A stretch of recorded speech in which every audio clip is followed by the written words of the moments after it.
Hi friends, இனி நம்ம பார்க்க போகிறது பார்த்தீங்கன்னா போக்கோவோட C3. இந்த மொபைல் பார்த்தீங்கன்னா போக்கோ கொஞ்சம் 10,000க்குள்ள இறங்கி வந்திருக்காங்கன்னு தாங்க சொல்லி ஆகணும். ஏன்னா இப்போ எல்லா பிராண்டும் பார்த்தீங்கன்னா 10,000 பட்ஜெட்டுக்கு வரவே மாட்டேன்றாங்க. எல்லாம் 15, 16 இந்த மாதிரி ரேஞ்சில் வச்சு லான்ச் பண்ணிகிட்ருக்காங்க. பட் 10,000 வந்திருக்க இப்போ லேட்டஸ்ட்டாக 10,000 லான்ச் பண்ணுறதா இருக்கிறதுனா இந்த மொபைல் அண்ட் இன்னொரு மொபைல் பார்த்தீங்கன்னா இன்ஃபினிக்ஸோட ஹாட் 10. அந்த மொபைலோட வீடியோ நம்ம சேனல் இருக்குங்க. நீங்கள் இன்னும் பார்க்கணும்னு நினச்சிங்கன்னா ஐ பட்டன் லிங்க் இருக்குது, கிளிக் பண்ணி பாருங்கள். இந்த மொபைல் எப்படி இருக்குன்னு பார்க்கலாம். அங்கே இன்னும் நீங்கள் நம்ம சேனலுக்கு சப்ஸ்கிரைப் பண்ணலாம். சப்ஸ்கிரைப் பண்ணிவிட்டு பார்த்துட்டு பெல் பட்டன் கிளிக் பண்ணி ஆல் செட் பண்ணி வச்சுருங்க. ஓகேங்க, இதோட டிஸ்பிளேலேருந்து ஆரம்பிப்புங்க. டிஸ்பிளே பார்த்தீங்கன்னா உங்களுக்கு 6.5 இன்ச் வரைக்கும் பெரிய டிஸ்பிளே கொடுத்துருக்காங்க. பட் இந்த 6.5 இன்ச்சுக்கான டிஸ்பிளேக்கு எதனா ப்ரொடெக்ஷன் கொடுத்துருக்காங்களா அப்படின்னு கேட்டிங்கன்னா உங்களுக்கு இதில் ப்ரொடெக்ஷன் தரவே இல்லைங்க. இதில் உங்களுக்கு ப்ரொடெக்ஷன் கொரில்லா கிளாஸோ எதுவுமே தரலைங்க இந்த மொபைலில். அதனால இது ஒரு டிஸ்அட்வான்டேஜ் தாங்க சொல்லி ஆகணும் இந்த மொபைலில். இதுக்கு பார்த்தீங்கன்னா உங்களுக்கு பேக் சைடில் தாங்க ஃபிங்கர் பிரிண்ட் சென்சாரும் தந்திருக்காங்க. இந்த ப்ரைஸுக்கு உங்களுக்கு ப்ரொடெக்ஷன் அப்படின்னு பார்த்தீங்கன்னா நிறையா மொபைல்ஸ் ரியல்மியில் இப்போ லேட்டஸ்ட்டாக வந்த மொபைல்ஸ் எல்லாம் 10,000 லான்ச் ஆனதெல்லாம் ப்ரொடெக்ஷன் தந்திருக்காங்க. பட் இந்த மொபைலில் தரல. இப்போ புதுசாக இவங்க 10,000 பட்ஜெட்டுக்கு என்ட்ரு ஆகும்போது கொஞ்சம் மாதம் இறக்குனா தான் மொபைலை இவங்களால அந்த ப்ரைஸில் நல்ல மொபைலை தருவாங்க அப்படின்னு நம்ப முடியும். பட் இவங்க இந்த மாதிரி பண்ணுறது சரி இருந்தாங்க சொல்லணும். மற்ற விஷயத்தைங்களும் பார்ப்போம். இதோட ரேம் பார்த்தீங்கன்னா ஸ்டார்டிங் ஸ்டேஜ் பார்த்தீங்கன்னா உங்களுக்கு 2GB to 32GB தராங்க. இந்த 32GB உங்களுக்கு வேகமாக இருக்கிறதுக்காக eMMC 5.1 கொடுத்துருக்காங்க. இது என்ன அப்படின்னு பார்த்தீங்கன்னா உங்களுக்கு ஸ்டோரேஜை வேகமாக இருக்கிறதுக்காக உதவுதுங்க. அதாவது இப்போ 32GB ஸ்டோரேஜ் பார்த்தீங்கன்னா உங்களுக்கு வேகமாக பர்ஃபார்ம் பண்ணுறதுக்காக இந்த eMMC 5.1 உதவுதுங்க. அதேமாதிரி இதில் இன்னொன்று ஒரு விஷயம் பார்க்கணுங்க. இதில் 32GB தாங்க கொடுத்துருக்காங்க. பட் இது நம்மளால் எக்ஸ்பெண்டபிள் பண்ணிக்க முடியுமா? கண்டிப்பாக அதுக்கு வாய்ப்பு தரலைங்க இந்த அளவு போக்கும். எக்ஸ்பெண்டபிள் ஸ்டோரேஜ் இதில் கிடையாதுங்க. உங்களால் சிம் மட்டும்தான் போட்டுக்க முடியும். சிம் ஸ்லாட் மட்டும் தாங்க வருது இந்த மொபைலில். இந்த மொபைலோட ப்ராசஸர்னு பார்த்தீங்கன்னா உங்களுக்கு மீடியாடெக்கோட ப்ராசஸர் கொடுத்துருக்காங்க. மீடியாடெக்கோட ஹீலியோ G35 கொடுத்துருக்காங்க இந்த மொபைலில். இது பார்த்தீங்கன்னா 12 nanometerல பில்ட் பண்ணப்பட்ட ப்ராசஸருங்க. இது 12 nanometer இல்லாமல் ஒரு 10 nanometerல பில்ட் பண்ணப்பட்டிருந்தால் இந்த G35 இன்னும் வேகமாகவே இருக்குங்க. பட் அதை அவங்க பண்ணலை. இதுக்கு பார்த்தீங்கன்னா பவர் VR GE8320 கொடுத்துருக்காங்க. இது என்ன அப்படின்னு பார்த்தீங்கன்னா உங்களுக்கு பர்ஃபார்மன்ஸை இன்க்ரீஸ் பண்ணுறதுக்காக, அதாவது உங்களோட கேமிங்காக பர்ஃபார்மன்ஸை இன்க்ரீஸ் பண்ணுறதுக்காக இது கொடுத்துருக்காங்க. இந்த மொபைல் பார்த்தீங்கன்னா Android 10 ரன் ஆகிட்டு இருக்கு. இதோட யூஐன்னு பார்த்தீங்கன்னா MI UI 12 கொடுத்துருக்காங்க. என்னடா போக்கோவில் MI UIன்னு கேட்காதீங்க. ஏன்னா இது MIயோட சப் பிராண்ட் தாங்க போக்கோ. தெரியாதவங்களுக்கு நான் சொல்கிறேன், மேக்ஸிமம் பேருக்கு எல்லாருக்கும் தெரிஞ்சிருக்கும், தெரியாதவங்களுக்கு நான் சொல்கிறேங்க. அடுத்ததாக இதோட பேட்டரின்னு பார்த்தீங்கன்னா உங்களுக்கு 5000 mAh கொண்ட பேட்டரி கொடுத்துருக்காங்க. இந்த 5000 mAh கொடுத்தது தாங்க ஒரு சின்ன ட்ரிக் வச்சுருக்காங்க. அது என்ன ட்ரிக்குன்னு பார்த்தீங்கன்னா உங்களுக்கு மீடியாடெக்கோட ப்ராசஸர் பார்த்தீங்கன்னா எப்பவுமே சார்ஜ் அதிகமாக கேதர் பண்ணுதுங்க.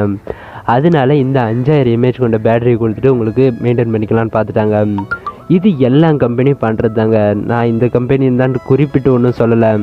இது எல்லா கம்பெனியும் மீடியாடெக்கோட ப்ராசஸர் கொடுத்தா, அதுவும் பட்ஜெட் ரேஞ்சில் கொடுத்தா அதுக்கு 5000 mAh பேட்டரியோட வரும். இல்லை 4500 mAh அது கொடுப்பாங்க கண்டிப்பாக.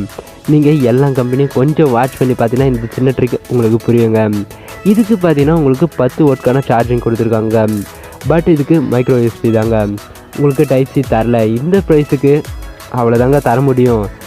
ஏன்னா இது கம்மி ப்ரைஸில் தர ஒரு மொபைல். பட்டு டைப் C கொடுத்துருக்கலாம், ஒன்றும் தப்பு இல்லை. இவங்க புதுசாக என்ட்ராகிறதுனால இன்னும் கொஞ்சம் மாசாக இது பண்ணியிருக்கலாம். பட் அதை கொஞ்சம் விட்டுட்டாங்கன்னு தாங்க சொல்லி ஆகணும் இந்த மொபைலில். அடுத்ததாக நம்ம இதில் பார்க்க வேண்டிய விஷயம் என்னென்னு பார்த்தீங்கன்னா இதோட கேமராங்க. இதோட கேமரா பார்த்தீங்கன்னா உங்களுக்கு மெயின் கேமரா 13 MB கொண்ட கேமரா கொடுத்துருக்காங்க. f2.2 அப்பாச்சரில் கொடுத்துருக்காங்க. இதோட ப்ரைமரி கேமரா, அதாவது ஃபஸ்ட்டு பேக் சைடில் இருக்க ஃபஸ்ட்டு கேமராவை. இதில் செகண்டாக இருக்க கேமரா பார்த்தீங்கன்னா 2 MB, தேர்டாக இருக்க கேமரா 2 MB கொடுத்துருக்காங்க. இதில் செகண்டாக இருக்க கேமரா பார்த்தீங்கன்னா ஒரு மேக்ரோ கேமராங்க. தேர்ட் கேமரா ஒரு டெப்த் சென்சார் கேமராங்க. ரெண்டுத்துக்குமே f2.4 அப்பாச்சரில் கொடுத்துருக்காங்க. இப்போது எல்லா பிராண்ட்ஸும் பார்த்தீங்கன்னா அந்த சாம்சங்கோட அந்த டிசைனை எடுக்க ஆரம்பிச்சிட்டாங்க. அதாவது பார்த்தீங்கன்னா கேமரா பேக் சைடில் பார்த்தீங்கன்னா ஒரு பாக்ஸ் ஷேப்பில் கொடுத்துருப்பாங்க. அதை இப்போ எல்லா கம்பெனியும் அவங்களோட மொபைல்ஸில் தர ஆரம்பிச்சிட்டாங்க. அந்த டிசைன் அவ்வளோ நல்லா இருக்கான்றது எனக்கு தெரியல. என்னை பொறுத்த வரைக்கும் அந்த டிசைன் கொஞ்சம் பிடிக்காத மாதிரி தாங்க இருக்குது. உங்களுக்கு எப்படின்றது கீழே கமெண்ட் பண்ணுங்கள். வருவோம் டாபிக் வருவாங்க. இது பார்த்தீங்கன்னா இந்த டிசைனை எல்லா கம்பெனிஸும் யூஸ் பண்ணுறனால அந்த டிசைனை பார்க்க அந்தளவுக்கு பிடிக்கலன்னு தாங்க சொல்லணும். ஏன்னா இவங்க கொடுத்து இந்த பழைய டிசைனே நல்லா இருந்துச்சுங்க. இந்த நீட்டாக கொடுத்துருப்பாங்க. இந்த 4 கேமரா குவாட் கேமரா செட்டப்பில் கொடுத்துருப்பாங்க. அது சூப்பராக இருக்குங்க. பட் இது எனக்கு பிடிக்கலன்னு தான் சொல்லுவோம். உங்களுக்கு பிடிச்சிருக்கா இல்லைன்றதை மறுபடியும் சொல்கிறேன், கீழே கமெண்ட் பண்ணுங்கள்.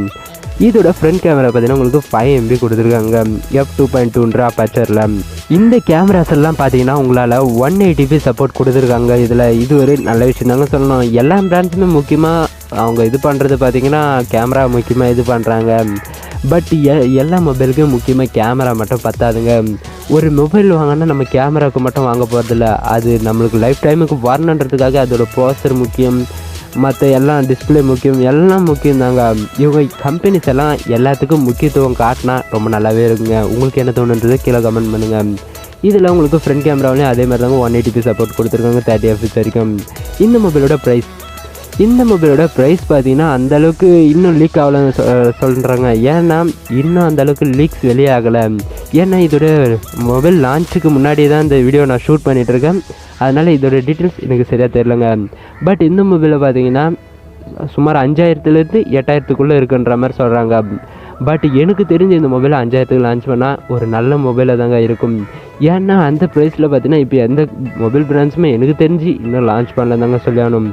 ஏன்னா அந்த ப்ரைஸில் இவங்க இந்த மொபைலை லான்ச் பண்ணாங்கன்னா உண்மையிலே வேறு லெவல் தாங்க சொல்லணும்.